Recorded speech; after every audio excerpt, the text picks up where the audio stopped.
In 1989, Erica Chambers was under the impression that her husband Robert was beginning to display signs of mental illness, so she chained him in one of the restrooms at the campground and left him to starve to death.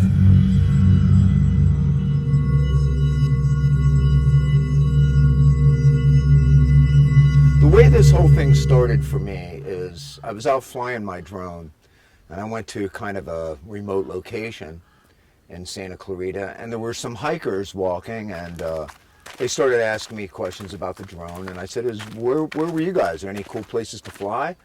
And they said, you know, there's an abandoned campground down here.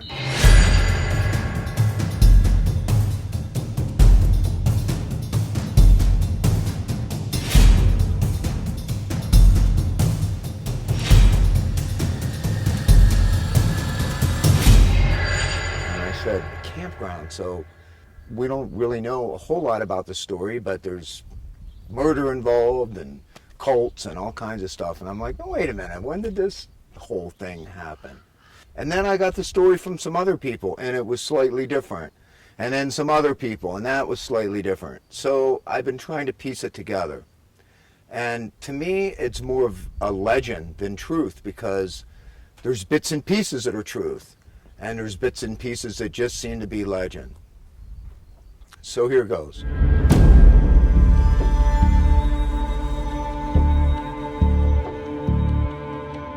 In 1975, this couple named Robert and Erica Chambers opened a campground, and the campground they named Camp Sunny Hillside.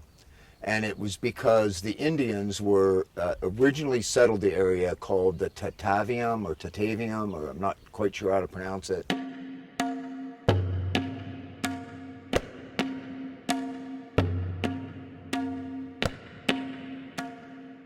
By 1979, Erica was convinced that her husband Robert was going crazy.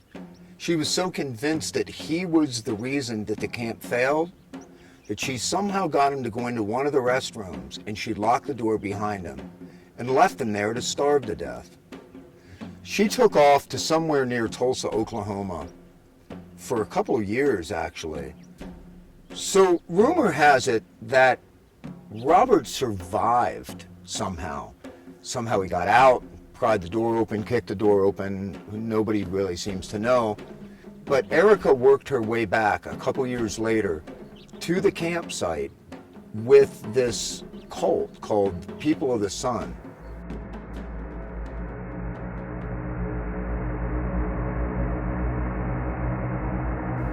I can't find a whole lot about them. I don't think they exist anymore.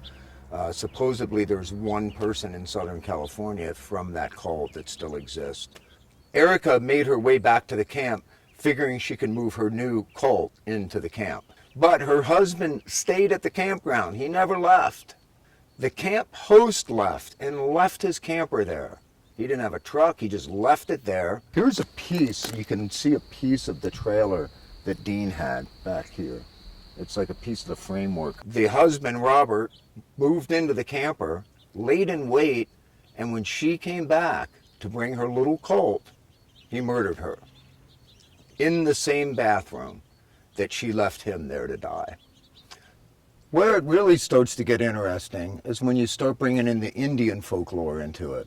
These Tatavium Indians, or Tatavium, however, I really don't know how to say it, and I don't want to be disrespectful. Speculation is that the Indians had a camp there, and on that camp there was an area where they left the elderly and the sick to die. That supposedly is right where that restroom is.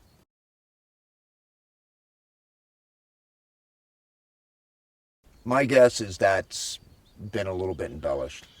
And so what do we know for sure about this? We know that there is one guy still alive. His name is Dean, and Dean was the camp host, but he didn't have much of a job because they were never busy, unfortunately. So I tracked this guy down that was supposedly the camp host. And everybody said, yeah, this is the guy, this is the guy. And he wouldn't talk to me. He just kept brushing me off, and he said he didn't know anything about it except what he read in the papers, that kind of. Just read about it. Peaceful and quiet here till you showed up. Okay. Goodbye. All right, thank you. A little aggressive. I don't know what to... Okay, we're getting a little pushback here. So what happened to Robert? Okay, so you have Erica, who locked Robert in a restroom to die, but he didn't. He escaped. She comes back 2 years later. He kills her. Where is he? The rest of Erica's cult circled in on him and killed him. That cult dissolved somewhere around November of 1984, as far as I know. This is so shrouded in mystery that it almost doesn't become a story at one point. It becomes even more. The more questions you ask, the more, for one thing, I don't know if any of it's true. I just know what people tell me. So part of the job of a legend tripper is to just go and experience what that legend is. So I need to go to the camp. I need to go in now with some of the things that I've learned and just kind of hang out and see what comes about. Maybe I'll even meet somebody.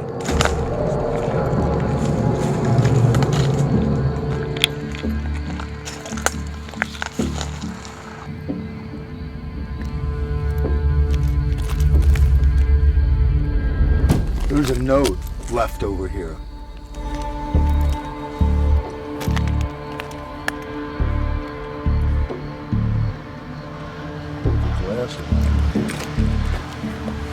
What is this? Seriously?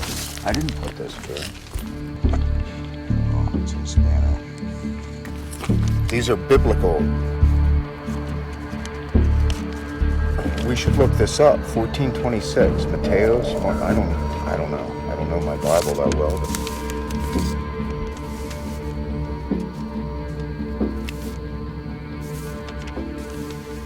Marcos 5:22. Do you speak Spanish? I'm gonna put this back. I mean, I didn't put this here. This was sitting here like this. Somebody's been back here since I've been back here last, which a lot of hikers come back, but that one's bizarre.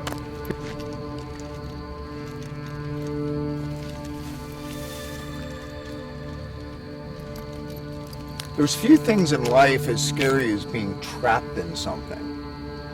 If you've ever gone in an elevator and for some reason it hesitates, you get that little bit of panic.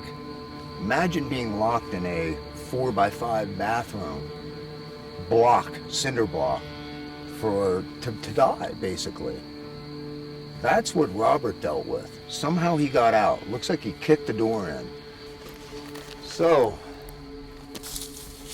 there it is. That is the restroom that Robert was locked in and left to starve to death.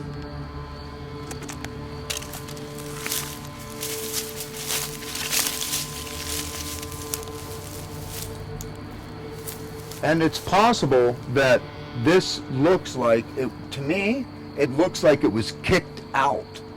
So if he escaped, that makes sense. That goes with the story that this was kicked outwardly. That was not kicked in, it was kicked out. This is where the story gets weird. He lays in wait to kill his wife. Kills his wife. Now what happens to Robert? And here's where it gets bizarro, that the rest of the cult set him on fire to sacrifice him and then threw him in this body of water when they were done.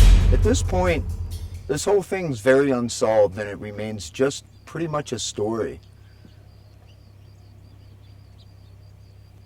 Quite frankly, I'm getting a little creeped out, so I'm going to go ahead and get out of this.